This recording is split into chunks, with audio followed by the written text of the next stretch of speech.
All right, so Zoom just let me know we're recording. No, welcome to the podcast that still has no name. We're working on it. Go ahead, introduce yourself, who you are, where you're at, and like just a little background because I know you, but our guests don't know you yet. Yeah, absolutely. So my name's Noah Drew. I am the founder and CEO and primary operator of Root Solution. I'm based out of North Carolina. My business is built around like corrective care, creating function where there's dysfunction. My tagline is I'm the gray area between training and treatment. So I'm the guy you come see when you've done all that basic care with your physical therapist, but I'm the guy that actually fixes the ACL, right? Like I look at why the ACL tore in the first place. I fix the problems that actually are going to be reoccurring for people. And so, I look above stream, I look below stream, I look at basically like why did the injury happen? Um, my business is like 50% in person, 50% online. I've got Mhm. clients all over the place: Mexico, Wyoming, California, North Carolina, Florida. They're everywhere. So, and then I'm also contracted with the Atlanta Falcons and the Indianapolis Colts. Uh, and they bring me in for just kind of like weird stuff that they can't quite figure out and they just need some like help with. Well, first and foremost, that's so freaking cool, your contract with Yeah. them, and that you got Yeah. clients everywhere. Yeah. So, based on the fact that you said you pretty much have like clients anywhere from all our realm to like the DC universe, like you might have Yeah. a client or two there. Yeah. It sounds like you've been in the industry for a while. Could you talk about like your journey within the industry? Because obviously you're this super advanced professional, you know what the heck you're talking about, but we don't all start that way. So like Sure. Sure. fill Sure. in some of Sure. those gaps. Yeah. So, I mean, I started lifting weights when I was young. I was naturally really strong. I was like maybe 14, 15, but I always fell in love with it. Being strong was a huge part of my identity and who I was. Hmm. Um, Played sports growing up. I was predominantly a baseball player all through high school, played a little bit after high school. Um, what got me into like the corrective care world was I tore my ACL, which ended my baseball career. Damn. And yeah, it happened. But I was no Mike Trout. Like I wasn't like, I was chasing a dream by any means. But um when I tore my ACL, the guy who rehabbed my ACL was a former powerlifter, and I he rehabbed me like you would a powerlifter kind of. And the thing about it that was interesting was I spent all of high school lifting weights, but I never learned how to lift weights. And I think a lot of athletes out there can understand that, right? So like it was quarter squats and it was like bench pressing with my elbows out, and like I just didn't really know how to create tension or use my body, and so I was 19 years old. I was kind of lost. This dude showed me the way, and I got obsessed with it, man. I just got super obsessed with like getting bigger and stronger. I went to college. I did the normal college stuff. I was a communication and a marketing major. It was fine. I didn't really Really? know. Yeah, I didn't really You know. didn't major in the fitness. Okay, No, sorry. no. So I didn't really know what I wanted, man. I was spinning in the ether, right? I got done playing baseball. I thought I was gonna be a professional baseball player. I went to college and just like did what you're supposed to do. And like I was essentially Van Wilder for 6 years. Like I just messed around and had a good time. And like, what was the easiest degree? And it was like communications is the easiest thing I can get a degree in. So I'll do it. Got done with college. I was maybe like 25. And you do what you do when you have a communications degree. You get a sales job, right? Right, Well, right. that sales job was garbage and it wasn't like my thing, man. Like I just didn't like it. So after getting my sales job and doing it for about a year, I was like, this is stupid. I don't like this at all. And naturally living the Van Wilder lifestyle, I had gained a little bit of weight and Right. was a little bit out of my fighting weight, if you will. So I joined a CrossFit. Very quickly, like enjoyed and fell in love with the process of that CrossFit, upheld. I was very fortunate to go to a CrossFit that was really like conscious of posture, position, moving well. You were Uh, lucky. yeah, yeah. There's not a lot of them out there. This was a really solid one. It was Mission CrossFit. It's OG and it's gone now, but Damn. um, they brought me on as a coach. I started coaching. I really liked it. Next thing you know, I was personally training people in my garage before I was going into my suit and tie job. And I mean, like legit, like basketballs cut open, filled with concrete, duct tape back together type stuff. Like janky at best. But I was obsessed, man. I just like really loved that world. And next thing you knew, one client turned into two, turned into three, turned into 15, and I was like, oh shit, I can actually do this. So I opened a gym. I think I was maybe 27. It was like 4,500 square feet, solid. That's It did huge great. for your first Yeah. gym. Yeah. Well, I mean, I already had a pretty solid client base and I had a bunch of people who were waitlisted, but I couldn't train them out of my one car garage. So, like, I opened the doors with 35 clients. And so Oh, I was ready to go. And so, very quickly learned about business through just mistakes, just oh, every fail fast. mistake you can make. Yeah, like my original location I opened up, I'd gotten approval from the city, but it was a conditional approval. I went in, I put everything in the space, and then the city came back and said no. So I had to move out of that space because the space didn't fit like the ADA regulations. It was wild, man.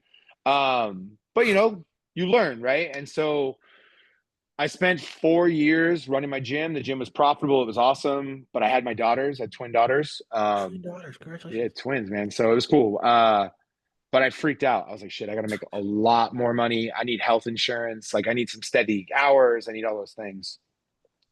In that time frame that I was running my CrossFit, I mean, I got as many certifications as I could. Like, I got everything. Like, I got a West Side certification. I got a mobility certification through Kelly Starrett.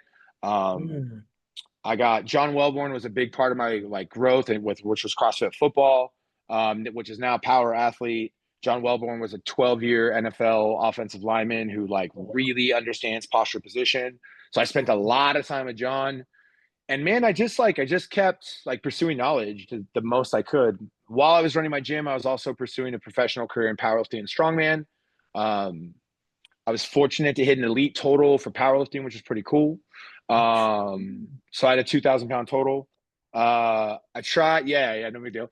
I tried strongman, but man, strongman, I was just like too small. I'm like 5'11. Like I don't have a shot against those big boys. Oh, bro, like what? They're like sick. They're like the height of like a basketball player. Yeah, dude. So But my first strongman comp I went to, the event was a stone loading. So it was as the stones got heavier, the platform got higher. The last platform was 68 inches, right? So like basically like eye level. I was like 68 inches. Like, wait, it mathematically speaking. Yeah, that's high, dude. It was wild. So the guy that I was competing against was 6'6" and 400 pounds. I was 5'11" and like 300 maybe. So like I'm pulling these stones up and I'm rolling them up the platform. And this motherfucker is just standing up and dropping them. Like he smashed me, dude. So that was my first like sanctioned big meet. I had won a bunch of little ones, but the big meet, I got killed. So yeah, man, I had my kids. I left the industry, went into mortgage. Mortgage was good to me. I made a lot of money. I learned a lot about money. I learned a lot about business. Um, but the hours just were terrible. I felt like I was a shell of myself. I ended up pretty depressed, really struggling just as a man and as a human being of just trying to be like one, a good example to my family, but also being available to my family, being a part of it. And so for me, it was like I needed to make a change. And so I kind of decided to take a risk. I went to massage therapy school, took about a year Mhm, to get it done. My thought with massage therapy school was I saw the inadequacies of the insurance based care model for physical therapy. mhm. Um, I saw that they would only treat the injury and they put a band aid on it, but they wouldn't treat the root cause of the injury. And I felt like there's a market for that. And so my idea of getting around, going to PTA school and doing all that stuff was if I become a massage therapist, that gives me a practitioner's license so I can take other certifications that are higher level. That give me an opportunity to learn some better soft tissue stuff other than the kind of woo-woo soft tissue. Not that there's anything wrong with that. I love that. It Sorry. is, but you're in massage therapy school and you come from strength conditioning, which is like really practical. Like it's like we're gonna add 5 pounds each week, and this is linear progression, and blah blah blah. Well, like you go to massage therapy school, and it's like the chakras have to be aligned, and like you're gonna share your frequency, which wildly as I've evolved my skill set, I've actually kind of come back to that and realized Mhm. that like the integration between Eastern and Western medicine is actually much closer than you think. But the thing is we don't see the alignment. Mm. So like if you look at like where the like predominant chakra is in Eastern medicine, it also is the enteric nervous system, which you could make a pretty good argument is the first brain. Okay, okay. So like the second chakra is going to embody the heart, which the heart is a nervous system. Like they found that the Okay. heart has ganglia, right? So you're like, Right, okay, right. well, shit, maybe these guys are onto something, right? And so I started to kind of realize that while I was in massage therapy school that like Eastern and Western medicine isn't very different. It's just Western medicine is so polarized by the care practices of pharmaceuticals or surgery, whereas Eastern medicine is like, let's create cohesion in the body, let's manipulate the nervous system, let's look at the way the brain interacts in terms of the nerve quality, and all that stuff stood out to me like in a big way. So when I graduated massage therapy school, I went and got certified in functional range conditioning, which is my predominant like source of how I treat injuries. Mm-hmm. Functional range conditioning is built on this idea of like, we're going to look at passive and active mobility and range of motion in the joint. And we're going to make sure that we align those two things so that Mm-hmm. active and passive are the same instead of not being able to control space. So what you can imagine is like, I can stretch my arm maybe 15 degrees. And then if somebody grabs it, they can stretch it another 15 degrees, right? Well, that 15-degree gap that we're missing is where injuries happen. That's where load Mm-hmm. exceeds capacity, right? So if we can close that gap, all of a sudden now we've got an extra 15 degrees, 30 degrees of range of motion that we have control over, which makes you much more resilient and less likely to get injured. Ah. So, and then they have a soft tissue protocol that goes along with that. I got certified in that. And basically what I did, man, is I just blended it. So then I found Strong Fit. Strong Fit's ran by Julian Pinot. Strongly recommend that to anybody who can go look into it. But I had the pleasure of meeting Julian personally at a strongman competition. Mm-hmm. Julian is this aggressively French, jacked psychopath who's a little autistic and super freaking smart. And I mean, legitimately changed my life. But he came up to me in the strongman comp and told me I didn't know how to squat, and I was like, "What? Ooh, Like, that, what? that's Like, what? What?" that's a very Yeah, bold thing to say to very someone at a bold. competition. So he handed me his card and he said, "When you're ready to learn, give me a call." And I was like, "Okay." So, Okay, anyways, okay. I kept getting patella tendonitis when Oh, my squat got around like 660. And so I couldn't pass that threshold because of pain. right. So I called him. I was like, yo, I don't know how to squat. Impress me, you know? And man, did he impress me. So he started talking about internal and external torque chains, what muscles are supposed to do. Some are decelerators, some are accelerators. Nature doesn't do straight lines, yet we try to move in straight lines in the gym. Doesn't work. So he started talking about like utilizing rotation and like understanding like how to involve your hips and pelvic floor and control your pelvis. And that aligned with FRC like really, really well. And so Mhm. essentially what I did was I took FRC, I extrapolated it out into the strong fit model, and then I Mhm. built out the gray area in the middle. And so essentially what I can do is I can take an elite athlete who's got a force bleed somewhere in his body because there's deficiencies, and I can find that deficiency and solve the problem, which is how I got contracted with the Falcons. Um, but I also can do it on the table. The thing I do the best is I take table exercises and I make them global off the table. So, like, we're going Hey. to teach you how to rotate your hips. We're going to get them strong on the table with positional isometrics. Then I'm going to get you off the table, and then I'm going to show you how those drills translate to the way you squat. Hmm. And so once we started kind of figuring that out and playing with that, man, like all of a sudden I was like, people are getting stronger, they're getting hurt less, they're recovering from injuries faster. Then I started studying like contractile function, started looking into occupational therapy, and started to try to understand how the nerves affect the muscles. And I quickly realized that the way we look at muscles and strength conditioning is just wrong. We look Mhm. at them at the front end. We look at the muscle as the muscle, not understanding that the muscle is a reflection of the nerve quality and the connection to the brain. Mhm. Mhm. And so if you take that nerve and create a denser, thicker, better quality nerve, you get better access to the muscle, which means you can move more weight, right? Facts on And facts. so historically, like I've worked with pro athletes, I've worked with grandmas, I've worked with moms, I've worked with everybody. And what it's always true. Like the better the nerve quality, the better the output. And so I found like I was working with UFC fighters where they were like, well, we can't gain weight, but we need to get stronger. Well, when you look Mhm. at like getting stronger, there's three predominant components, right? There's the communication from the brain, the nerve quality. There's hypertrophy, so how big is the muscle? And then there's the skill to the movement itself. Well, the thing is if I can't grow the muscle, then I have to do the other two things well, right? Right, right. And so that started to kind of click too, because what I was seeing was these UFC guys were getting strong as shit, but they weren't gaining any weight, which doesn't make any sense in the realm of fitness, right? Like I've seen like there's been a couple you've touched on some really good points I actually want to go back and talk on. But Yeah, there's been that's a it. couple of things like I think I read this one study that was talking about like people were able to blunt the hypertrophy because you talked about nerve quality, right? Like you Mhm. can do the nerve, you can do the muscle, and you can do like the movement itself, get more like mechanically efficient with it. Right. Um and so like there was a study that I read where essentially they were like, how do we blunt hypertrophy? So essentially like they made these people like work out really hard and they made them jump in an ice bath. Yep. And then that like what they were like, so the nerve itself got like thicker to allow Thicker for and better denser. force output, but Yeah. the muscle itself, because the ice bath blunted the hypertrophy process, they got to get stronger but didn't gain muscle, which is like Yeah. a very rare thing for someone to like want and desire. Like not very many people are like, make me strong, but don't make me gain weight. And it's like, Yeah. But something to consider with that, right? Though, is when you're talking about injuries, right? mhm, If let's say you separate your shoulder, right?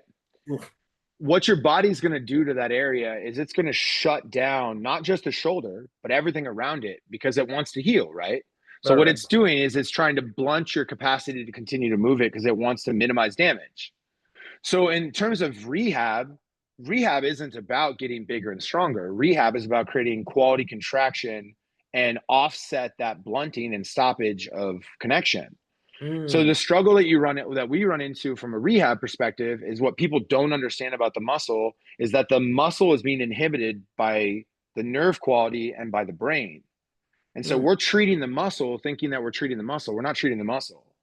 So occupational therapy is we're doing occupational therapy whether we know it or not. We're trying to create motor recruitment patterns and inhibition in that area to get more function, right? mm. And so when you understand that at an injury level, it's pretty easy to extrapolate higher, right? Like Right, right, it's right. not hard to like make that a bigger thing. So when you're talking about like an NFL tight end who needs to weigh between 240 and 260 going into the combine, if the guy walks into you at 255, but you need to make him more explosive and stronger, but you can't go over 260 because it'll kill his draft quality. Now we got to figure out a way to get more function, more explosiveness without a bigger cross section of muscle. So how do you Mm, do that? You just make a muscle work better. How do you do that? You make the nerve communicate to the muscle better. I mean, it's that simple, right? And then right, from right. there, mitigate and try to change out essentially like compensatory patterns, right? So like in the case of like the guy that I worked with in the Falcons is um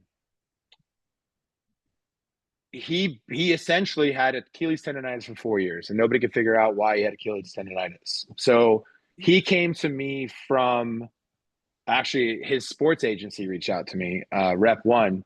They said, "Hey, can you take a look at our guy?" And I took a look at him. Everyone was treating the Achilles, right? He was getting grassed in, he was getting all this shit. They were working on his ankle. What they didn't look at was his pelvic floor function and his hip function. And so what was happening was when he was running, he was externally rotating his foot and splaying out. So he's putting all the pressure on his Achilles instead of driving through the big muscles. So when we fixed his hip and we fixed his pelvic floor, I didn't even have to talk about sprint mechanics. He just auto corrected it. So he came back from an off season with no pain and faster. And the Falcons were like, "Yo, what the fuck? What did you do?" And he was Mm. like, "Well, I talked to Noah." And so that's when they called me. So this is to my point, like so much of physical therapy is we're looking at the injury itself without trying to understand root cause. Root cause is far more important. I actually want to talk to you about that. So you Yeah. mentioned the because I've heard it talked about a couple ways. You have some people call it the upstream downstream Mm-hmm. concept. I believe NASM calls it like the regional independent interdependence Yeah. model, right? Yeah. Like Yeah. I think it's what Yeah. they call it. Yeah. So like I think that's like something that most people haven't even heard of or understand or something like that. And once again, that's kind of like how you talked about like treatment. Like most people look at the area that is symptomatic isn't necessarily the area that's the problem. Right. Would you mind going into your variation, how you describe, how you talk about or explain to your people this upstream downstream concept? So the simplest way I can explain it to people is when you think about force production starts from the inside out, right? Mhm, It never starts outside in. If I'm going to throw a punch, the punch starts from maybe my shoulder, my core, whatever else, and then it extends to the hand, right? mhm, Well, if I punch and I hurt my wrist, right, it could be my wrist. It also could be that I'm producing so much force from the top of my body that my wrist isn't strong enough to hold that position. So is it really that we have an issue with the wrist, or is it somewhere else? Right. Now, here's the Mm. thing. In the end, it could be the wrist, but it also could be something else. And so what I look for is I look for function. And so the easiest way I describe my job is I look for dysfunction on this chain and I solve for dysfunction. And typically when I solve for dysfunction, pain goes away. Hey, So it's kind of that simple. It's like, all right, so your left leg is messed up, right? You have an ACL tear in your left leg. All right. So we're gonna look at the whole chain. We're gonna look at the foot. Does it pronate and supinate, right? We're gonna look at the ankle, right? Does it rotate, right? We're gonna look at the tibia. Is it rotating? We're gonna look at the patella. Does the patella slide like it's supposed to, right? Does the knee flex and extend? Does the hip internally, externally rotate, flex and extend? And if the answer to any of those questions is no, well, let's just solve that problem, right? hmm. And if we solve that problem, now we have a much better capacity for force to be produced, and our injury likelihood goes down. Now, is it not going to happen? I mean, no. Like, listen, people get hit by cars. Like, there's nothing I can do about that, right? Like, that is what it is. But the reality of it is like if we can create a more resilient chain, then we're going to be able to produce more force, and we're going to be able to absorb more force. And so that gets a little bit more complicated than that, but like that's my like one-stop conversational point to my client base is like, where's the dysfunction? What are we missing? You know, and sometimes that's diaphragmatic, sometimes that's like respiratory function, sometimes that's like nervous system inhibition, sometimes it's like cortisol levels because stress is not like handled well. Like when you look at the function of the nervous system, like I get plenty of people that have floating pain, right? Where they're like, yesterday it was here in my shoulder, today it's on my other shoulder, tomorrow it's going to be in my neck. And you're like, well, floating pain doesn't mean we have biological damage. Probably means we have a nervous system issue, right? And Hmm. so, like, maybe the conversation is like, hey, how well do you downregulate? How well do you sleep, right? Like, do you practice calm? Like, because most of us gym folk don't practice calm. We just go hard till something breaks, right?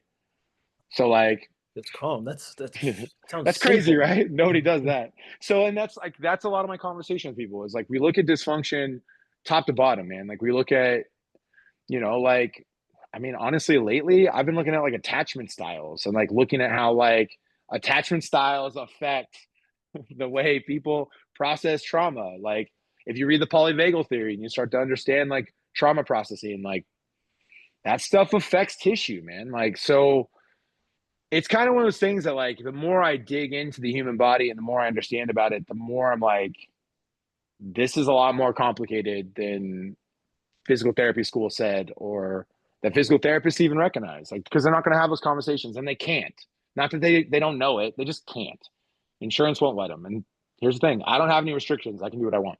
I can do what I want. And on I can top do of what that, I like want. I've been to physical therapy a couple times. There's like two that I like really trust. Mm-hmm. Like the last time I went to like brick and mortar, not like an independent contractor kind of physical therapist. They were like, I was like, hey, look, this is my issue. I every test you're about to run on me, like I know what it is. I'm here Right. because like I need something new Right. to upgrade or progress past what I currently have. Absolutely. And they're like, and I was like, and so we start, and he do me corrective exercise, and he was like, I was like, hey, just so you know, like I've actually done this corrective exercise before. Right. He's like, but you haven't done it with me, so we're just gonna do it here and now. I was like, Yeah. that's not what I said. I said I've done this Yeah. before. I want Right. progression, Right. not same. So no, that's Right. a really good point that I found with physical therapists is like there are just like coaching, there's always there's a spectrum of like where you see where the good and the bad falls. But it's like if you find I'm very much like a find that independent physical therapist versus like pop up brick and mortar physical therapist. Yeah. Usually it's like my go-to. And no, thus far you've done nothing but spread hella knowledge and insight into everything. You also have a podcast. Do me a favor, could you like drop the name of that podcast where Yeah. people can find it? Just because Yeah.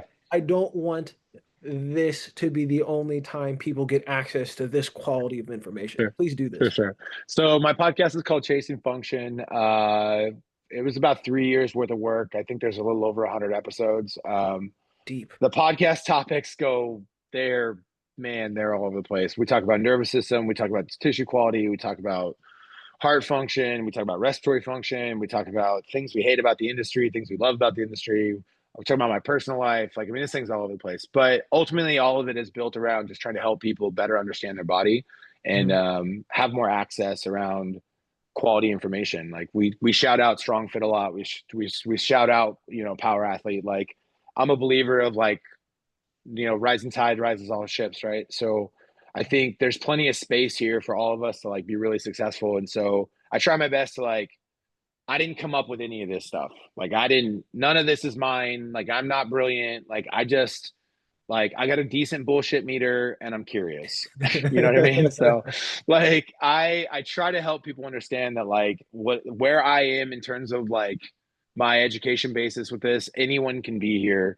It just takes relentless autism, I guess, is the Relentless autism that's is the best way you can explain it. But I mean, honestly, I just over the last few years, every year I pick a thing and I just try to Mhm. focus on that thing. So a couple of years ago it was nervous system. The year after that it was respiratory therapy. The year after that it was occupational therapy. And I just try to spend that year being really focused on that thing rather than inundating myself with a lot of information. Um, and being, like, a little bit here and there. I just try to, like, I'm gonna go all in on this thing. Mhm. And I think personally, just from the way my brain works, it allowed me to, like, really, like, dial in and learn this stuff. And then you start seeing patterns, right? Like, you start realizing that, like, with parasympathetic response or like a, you know, a flow response for your nervous system, you have a down regulation in the way you breathe. And all of a sudden you're more diaphragmatic than you are in your lungs and you start processing more oxygen that way. And so then you all of a sudden start realizing, like, these patterns pop up and they're all kind of congruent through these industries, right? Like, occupational therapy is talking about nerve quality. Well, like, functional range and conditioning is also talking about nerve quality. And then you've got guys like Cal Dietz, which are brilliant strength conditioning coaches that are using positional isometrics to create better nerve quality so his athletes are faster. And all of a sudden you see these things pop up in all these worlds and you're like, oh shit, like, the real smart people, they know this stuff. And they're putting this into the way they do things. And that's kind of where I'm at, man. Is like, I just want to pick and choose things that can help people. I never want to feel like I don't have the tool to solve the problem. Um, we'll call it the insecurity that drives me, but I just want to help people the best I can, and the more expansive I can get with my knowledge base, the better. That you said like a couple things that I think like resonate with me as also as like a fellow coach, but also as like someone who should be listening to this. Noah said a couple things I think are that like that give me very low bullshit meter as you said it. Yeah. So the first thing he said, team, for all those listening, he goes, "Yo, everyone says something right. I want to take what the right Yep. is that they say and kind of incorporate it in what I do." So for example, there are like hella camps across like the fitness industry. Like on like a different episode, I talked about oh god, he hates the hex bar. Okay. Strong first, I think is his thing. He hates Oh like yeah, yeah. He hates a lot of things. he Strong hates first like hates a lot of things. If yeah, it's like not a he kettlebell, he's not into it. or Yeah. Yeah. Yeah. or forgot the name of this guy's gonna bug me, but essentially this guy hates the hex bar, right? I'm like, okay, so like the hex bar is like this really good tool. Yes, it's not like the hingest of patterns like the standard strict bar deadlift, but like, hey, what if you have someone who has like a fused spine and hinging over to grab a barbell doesn't work, but they still want a deadlift, right? Would you be like, just grit through that pain and do it, or no, give them a hex bar. I love positional isometrics to learn to integrate like nerve stuff and get stronger and kind of get that started. But you have certain people who take that to the extreme and say this is the only thing you need. So then Yep. you have like a Joel Seedman camp where he's like, we do like if it goes past 90-degree angles, you have sinned beyond reason, Right. Right. Right. Right. right? Right. Right. Like he was like, guys, you guys don't understand. See, what happens is when I stopped squatting below parallel, my strength numbers went up. And I'm just like, wait, you mean when you travel through Imagine less that. range of motion, You know, you got strong? you know what's funny about him, right? So Chris Carson was a running back in the NFL, and he's got a bunch of dumbass videos of Chris Carson doing weird shit to his neck. And then Chris Carson had to retire from the NFL because his severe neck trauma. And yeah, so it's like, to your point, right? Just out of like open like clarity here. There's no bad exercise. There's no wrong thing. There's a wrong prescription for the thing, right? Mhm. But there Right. is no, like, I don't have any absolute rules that I follow, because the truth is like, you can make everything work. And like, there's things that in the past I've been like, yeah, that's stupid, I would never do that, that I absolutely do now. Like, Mhm. I worked with a stroke victim the other day, and we were doing positional isometrics. She's a stroke victim, man. Like, she's not going to move well. Like, once I get her on the table, the last thing I'm going to do is ask her to stand up, right? So what do? I just grab her leg and like say, listen, let's move against me, just match my resistance, right? Hmm. That Hmm. that's not the most like in-depth crazy thing in the world, but she was comfortable, she was safe. We created efficiency around the movement patterns. There's nothing wrong with that, man. So it's like I think the biggest thing in the industry in general is like we want to qualify good and bad. Listen, like I'm at a point in my life where I'm training a lot more to look sexy and a lot less to be strong, right? So like Fair. for the first time in a very long time, I'm just like I'm gonna be less fat. I want my biceps to pop. Like doing an incline bicep curl with your hands behind you puts a bigger stretch in the bicep. It makes the bicep like more functional. Arguably, you could say more resilient. Hmm. But if you look at the studies don't say it's a better exercise.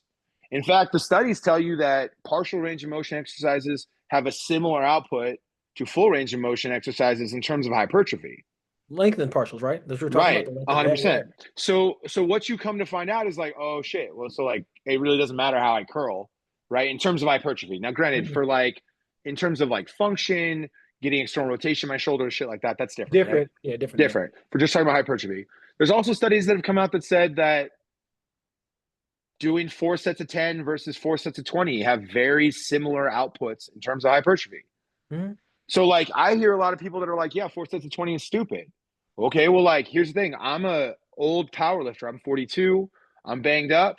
When I start doing heavy sets of 10, I get a lot more feedback in my joints that don't feel good.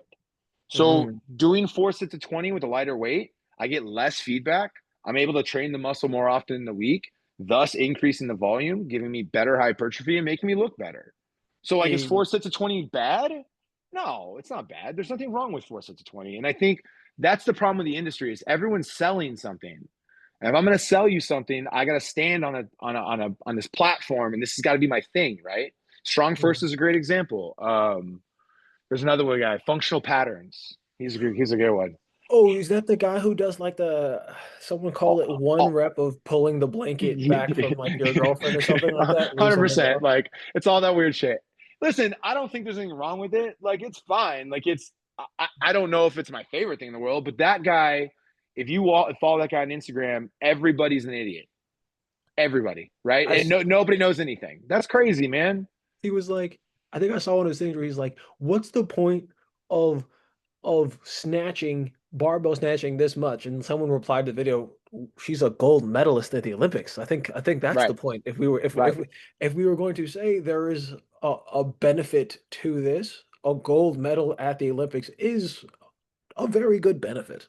I mean, if I'm honest, like a lot of my conversation with my clients is like, what do you want from your body? Like, listen, I'm a former fat guy who was a power lifter, right? So like if you ask me if I want to run a marathon, that's the last thing on my list. I don't personally think there's any reason anybody should run that far. But if somebody comes to me and says that's what I want to do, all right, cool. They're like, let's get you to your goal. Like in the end, dismissing people and what they want to do, I mean, that's just wrong. Like ultimately, it's your body, it's your prerogative. Do what you want. I don't personally love CrossFit anymore. Like my relationship has really changed with CrossFit, Mhm. but there's plenty of people that love CrossFit. I'm not going to tell you it's wrong. Do it. I don't care. Like I think scientifically speaking, there's better ways to look good. We could talk all those things out. We can talk about glycogen production and ATP and all that bullshit. But like the truth is like it doesn't change anything. Somebody wants to do wall balls, they want to do wall balls. What am I going to Mm. do? I'm not going to stop them from doing wall balls. I'm just going to show them how to do wall balls better, safer, to allow them to do them longer. And so I think the problem with the fitness industry is we all want to sell something. We all have to have this thing that we hang our hat on. And I think part of the reason that like maybe I'm not as polarizing is because my answer is usually it depends. You know? That's the best answer. I It always is. say this is if someone tells you like, "Hey, what's the answer to this question?" If they go, "It depends," like that's your guy. That's your guy 100%. because what is and you kind of said it like there used to be the saying is like what's good for the goose is good for the gander and something like Right. that. But it's kind of like opposite when it comes to fitness in my humble sub opinions because what is good for me isn't necessarily great for you. 100%. Like your let's say your hip externally rotates way more than mine does, right? And then so you have like this super wide squat, or let's say like you sumo deadlift and it feels good. I can't externally rotate that Right. hard. The sumo deadlift might be wrong for me. Right. And so like there's that we can always improve an area. Like if I'm like, no, I can't sumo deadlift and it hurts my soul inside. I would love to learn the sumo deadlift. You're like, John, congratulations. I shall teach you and give you the ways of the sumo Right. deadlift. Right. And then we work Right. on it and we get there. Like that's cool. But like if you had just been like, no, we just gonna load up the deadlift. You gonna lift heavy, lift hard, and that'll fix it. That's not the answer. So Uh, circling back to that, right? To what I do, my question becomes, what do you want? And if the thing is, I want a sumo deadlift, then what I do is I look at, all right, do you have the hip capacity to sumo deadlift? If you mm, don't, let's build out the hip capacity to sumo deadlift so that you can do what you want to do, right?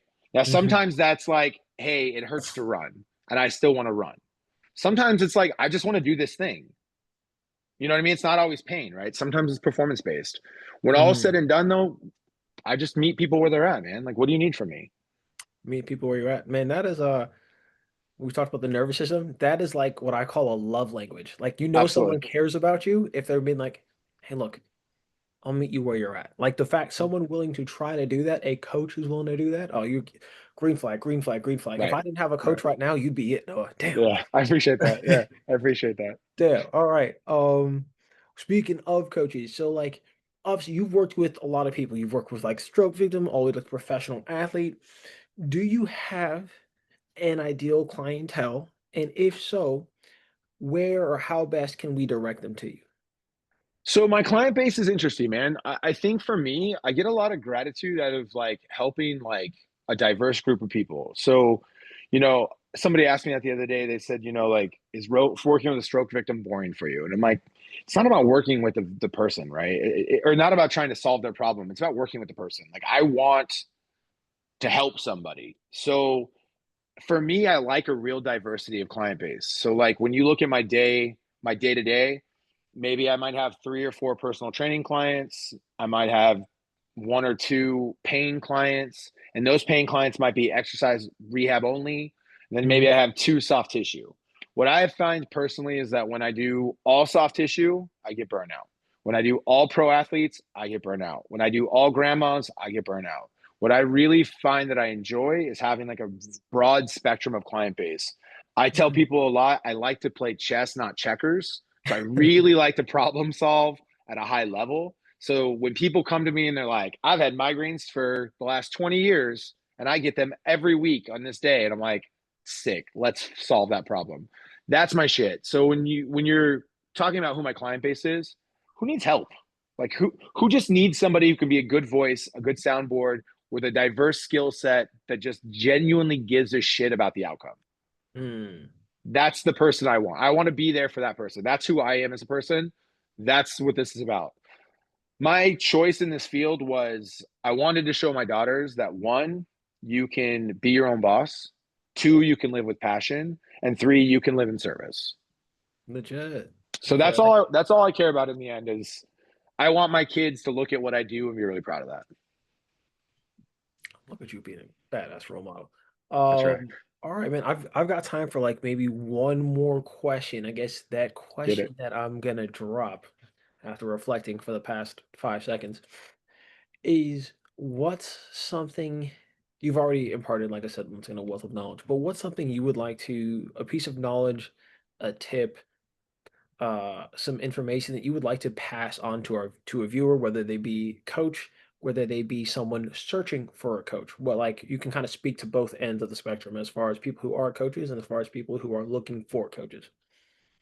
Man, from a client basis, like from somebody who's out there looking for a practitioner, trust your gut, man. Like there's a couple of things that are really important here. One, do you like the person? Do you trust them? Do you believe that they care about you?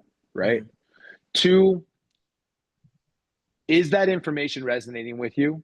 And does it feel real to you? I can't tell you how many clients I work with who are like, I went to the doctor, I told them this part of my shoulder hurt, and then they told me it was my neck, but they never talked to me about this part of my shoulder.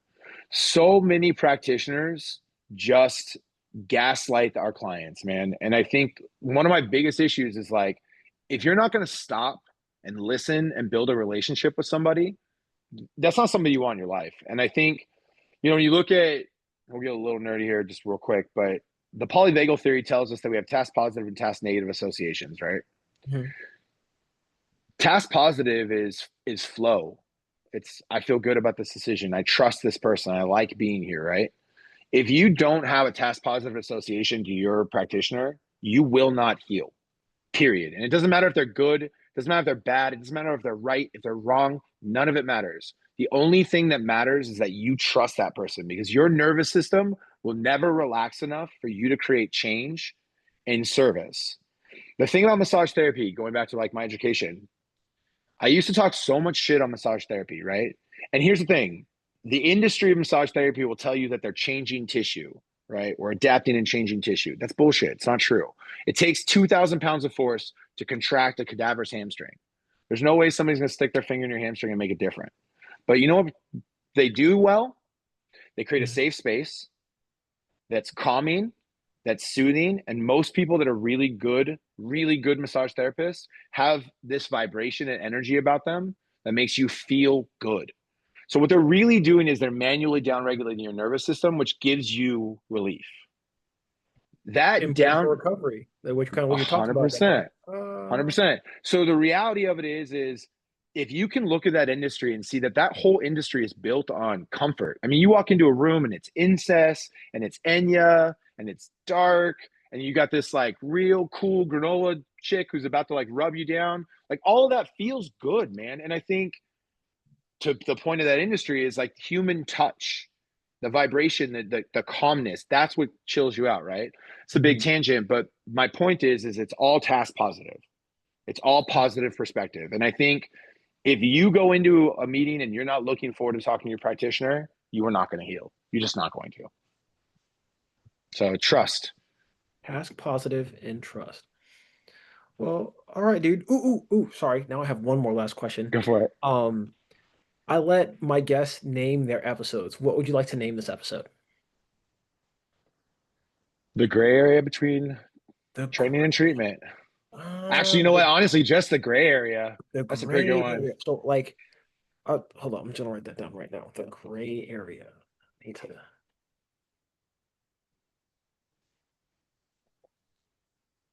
All right, cool. I have that written down. That will be the name of this episode. That's a great episode name. I love that.